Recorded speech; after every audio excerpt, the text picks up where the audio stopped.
Monday morning. Last year, Amazon promised to create 100,000 new jobs in the U.S. to help keep up with the increase of the e-commerce orders. Also to get those packages shipped as fast as possible to get Amazon's key efforts to remain on top.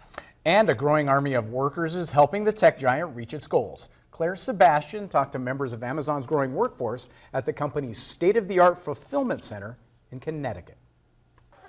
Good morning, guys. Happy Valentine's Day. By 7:30 a.m., 20-year-old Leo Pena is already performing. You guys are getting there. Don't worry about it. We're here. Hey. This is what Amazon calls a stand-up meeting. Stretching is required for safety. Safety tip, please make sure we are following a neutral wrist position. A few more announcements. Amazon has become a way of life for Leo. Amazon on 3. Let's go. Bring it in on Amazon. 1, 2, 3. Amazon! After joining straight out of high school 2 years ago, he's now a process assistant with ambitions to become an area manager. I'll do one task, and there's so many different pieces to a puzzle, and once that puzzle is completed, it's a masterpiece.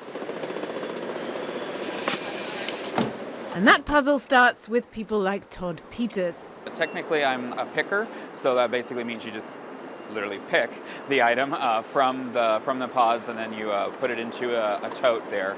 At 34 and with a degree in French literature, he was forced to look for a job 6 months ago when he and his partner moved to the area. You can't help but think about a warehouse type factory thing and not have the idea of a sweatshop, but it's clearly not that. And yet Amazon has faced criticism for the conditions in these centres.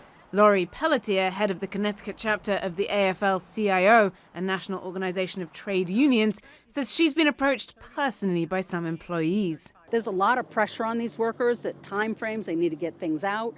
And so that's what we're concerned with, is what kind of atmosphere these workers are in those warehouses. What's the pressure like on the employees here? So what we do is, their customer demands, right? At the end of the day, their customer demands. We're a business, right? At the end of the day, we're a cost center, and we have to be profitable, so to speak. So everything is cost management from our perspective. A lot of the robotics here is really sort of leaning towards that to help enhance the experience of the associate. Windsor is an 8th generation fulfillment centre, which means robots do a lot of the heavy lifting. Send it back. Up on the second floor, Lance Jackson's in charge of keeping them in check. That's part of your job, is to make sure that the robots don't crash into each other? Yes. And does that happen?